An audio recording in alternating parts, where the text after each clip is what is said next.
AP assembly సమావేశాలు March 19 వరకు జరగనున్నాయి. మొత్తం 15 రోజుల పాటు సభా సమావేశం కానుంది. వారానికి 5 రోజుల పాటు సమావేశాలు జరగనున్నాయి. అవసరమైతే మరో 2 రోజులు సభ పొడిగించాలని బీఏసీలో నిర్ణయం తీసుకున్నారు. బీఏసీ సమావేశానికి వైసీపీ హాజరు కాలేదు. ఈ రోజు సభకు వైసీపీ అధినేత జగన్, ఎమ్మెల్యేలు హాజరయ్యారు. అయితే గవర్నర్ ప్రసంగం మధ్యలోనే వాకౌట్ చేశారు.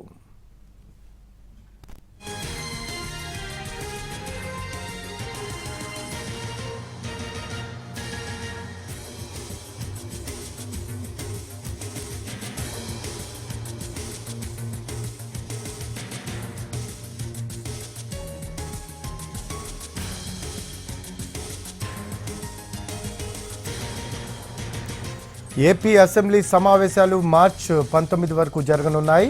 మొత్తం 15 రోజుల పాటు సభ సమావేశం కానుంది. వారానికి 5 రోజుల పాటు సమావేశాలు జరగనున్నాయి. అవసరమైతే మరో 2 రోజులు సభ పొడిగించాలని బీఏసీలో నిర్ణయం తీసుకున్నారు.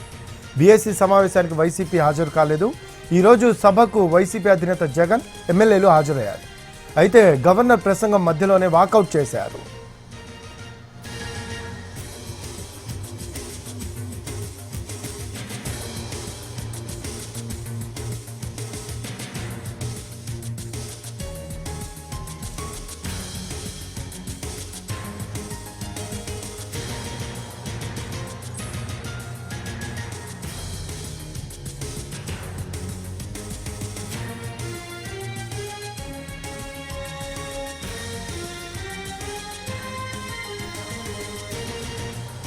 ఏపీ అసెంబ్లీ సమావేశాలు మార్చ్ 19 వరకు జరగనున్నాయి. మొత్తం 15 రోజుల పాటు సభ సమావేశం కానుంది.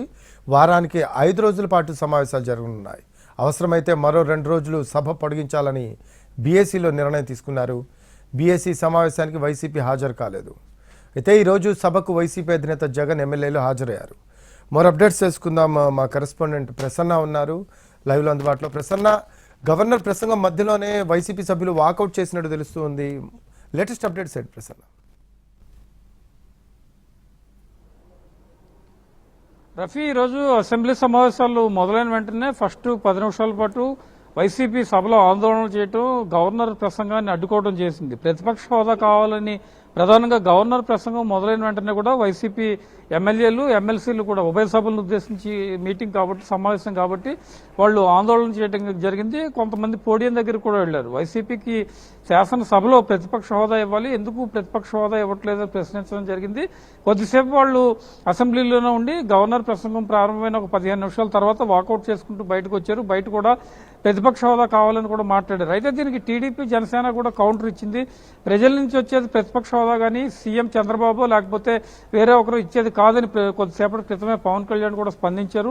వైసీపీ తనకు వచ్చిన 11 సీట్లను గౌరవించి సభకు రావాలని చెప్పడం కూడా జరిగింది. ఓవరాల్ గా ఈ ఎపిసోడ్తో ఏపీ అసెంబ్లీ మొదటి రోజు వాయిదా పడింది. ఇక బీఏసీ సమావేశం కూడా నిర్వహించారు. బీఏసీ సమావేశంలో వచ్చే నెల 19 వరకు అసెంబ్లీ సమావేశాలు నిర్వహించాలని నిర్ణయం తీసుకున్నారు. అంటే 15 వర్కింగ్ డేస్ లో అసెంబ్లీ సమావేశాలు వారానికి 5 రోజుల పాటు నిర్వహించాలని నిర్ణయం తీసుకున్నారు. అవసరమైతే ఇంకొక 2 రోజులు రిజర్వ్ కూడా ఇచ్చారు. అంటే 19వ తారీఖు యాక్చువల్ గా బడ్జెట్ ప్రక్రియ పూర్తవుతుంది. అప్రాప్రియేషన్ బిల్లుతో 20-21 అడిషనల్ డేస్ గా కూడా ఈ బడ్జెట్ సమావేశాలకు ప్రధానంగా ఇవ్వడం జరిగింది. ఈ లోపు కంప్లీట్ అయితే 19వ తారీఖుతోనే ఏపీ అసెంబ్లీ సమావేశాలు ముగిసే పరిస్థితి అయితే కనిపిస్తోంది. అయితే దీనికి సంబంధించి బిల్లులు ఏమేమి పెట్టాలి ఏంటి అనే దాని మీద త్వరలోనే స్పష్టత వచ్చే అవకాశం ఉంది. ప్రభుత్వం పూర్తి స్థాయిలో అసెంబ్లీ సమావేశాలు ఉపయోగించుకోవడం, ప్రభుత్వ ప్రాధాన్యతలన్నీ వివరించడం, రేపు 28వ తారీఖు బడ్జెట్ పెట్టిన తర్వాత 2 రోజులు సెలవు ఉంటుంది. ఆ తర్వాత నుంచి కూడా ప్రభుత్వం 8 నెలల కాలంలో ఏం చేసింది, రాబోయే రోజుల్లో ఏం చేస్తుంది అనేది అసెంబ్లీ సాక్షిగా వివరించడానికి సీఎం చంద్రబాబు రెడీ అవుతున్నారు. మరి వైసీపీ మిగతా అసెంబ్లీ సమావేశాలకు వస్తుందా, లేకపోతే